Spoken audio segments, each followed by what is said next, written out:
Baik, terima kasih saya ucapkan kepada Pak Pasek dan Pak Yudi sebagai dosen pengampu telaah kurikulum pada semester ini.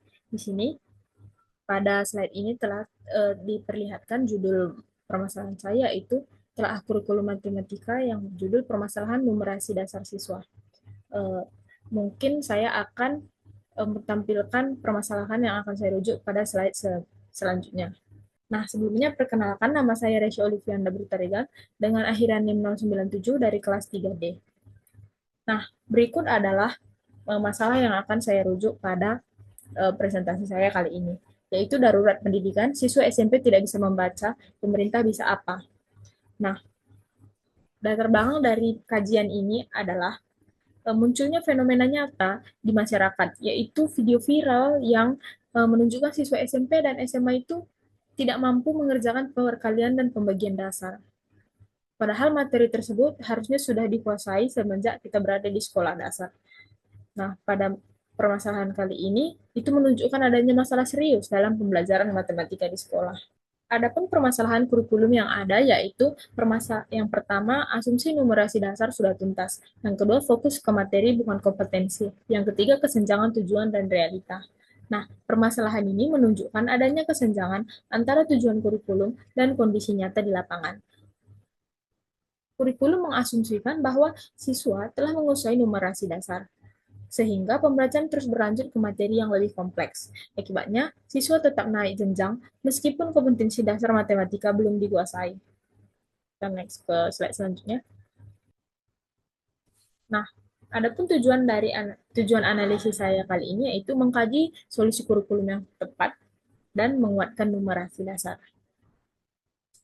Nah, tujuan dari telah kurikulum ini yaitu mengkaji, menganalisis penyebab lemahnya numerasi dasar siswa, serta merumuskan upaya penguatan fondasi matematika agar tujuan pembelajaran itu dapat tercapai secara optimal. Nah, pendekatan pembelajaran yang dapat dilakukan yaitu pembelajaran konseptual, masalah kehidupan nyata, dan tidak hanya sekedar hafalan. Nah, adapun solusi kurikulum yang saya berikan yaitu ada 5. Yang pertama yaitu adalah numerasi dasar sebagai kompetensi prasyarat kurikulum. Nah, solusi pertama menjadikan numerasi dasar sebagai kompetensi prasyarat dalam kurikulum, yang dimana artinya siswa itu tidak hanya diperkenankan melanjutkan ke materi matematika yang lebih kompleks apabila belum menguasai hitungan dasar, seperti perkalian dan pembagian. Kurikulum perlu menegaskan bahwa ketuntasan numerasi dasar itu lebih penting daripada sekedar menyelesaikan seluruh materi. Dengan demikian, kurikulum benar-benar berorientasi pada penguasaan kompetensi, bukan hanya pada target administratif. Nah, yang kedua yaitu penerapan asesmen diagnostik numerasi di awal jenjang.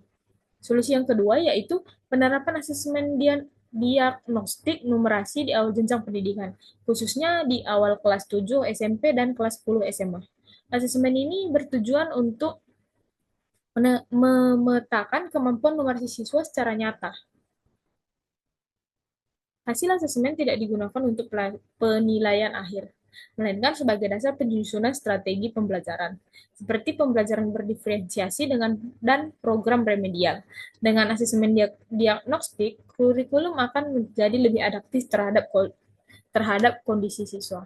Nah, yang ketiga yaitu ada kurikulum transisi dari SD ke SMP.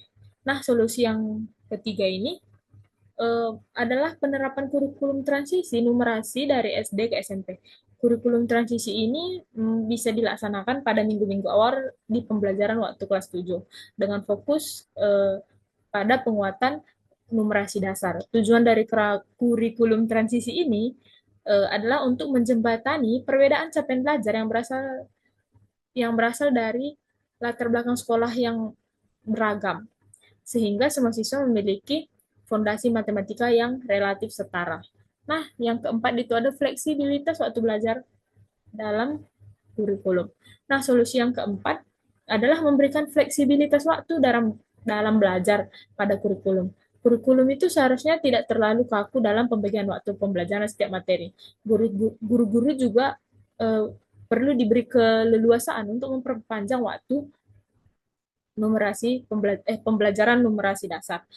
Apabila siswa belum mencapai ketuntasan dengan fleksibilitas ini, kurikulum tidak lagi memaksa guru untuk mengejar target materi, tetapi tetap memberi ruang untuk memastikan pemahaman siswa. Nah, solusi yang terakhir yaitu ada pembelajaran matematika kontekstual. Nah, solusi yang kelima ini adalah penerapan pembelajaran matematika kontekstual dalam kurikulum.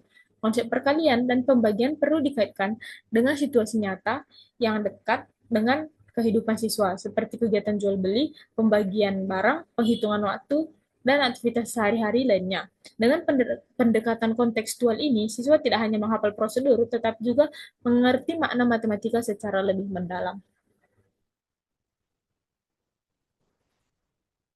Nah, next. Nah, adapun pendekatan pembelajaran yang dapat dilakukan, yang pertama itu pembelajaran kontekstual, yang kedua masalah kehidupan nyata, dan yang ketiga tidak hanya sekadar hafalan. Nah, kurikulum juga mendorong pembelajaran matematika yang kontekstual seperti yang sudah saya jelaskan tadi, yaitu mengaitkan konsep perkalian dan pembagian dengan kehidupan sehari-hari siswa. Dengan pendekatan ini, siswa tidak hanya menghafal rumus, tetapi juga memahami matematika dengan konteks nyata. Next. Nah, dampak yang diharapkan yaitu yang pertama, numerasi dasar itu tuntas. Yang kedua, pembelajaran juga menjadi bermakna. Nah, di sini numerasi tidak hanya menjadi tanggung jawab mata pelajaran matematika, tetapi juga perlu diintegrasikan dalam mata pelajaran lain seperti IPA, IPS, dan PJOK. Dengan demikian, numerasi eh, numerasi belajar numerasi itu menjadi budaya belajar di sekolah dan terus dilatih dalam semua konteks pembelajaran.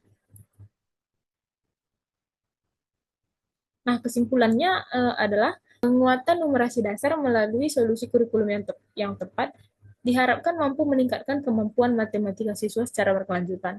Dengan fondasi numerasi yang kuat, pembelajaran matematika menjadi lebih bermakna dan tujuan kurikulum itu dapat tercapai secara nyata.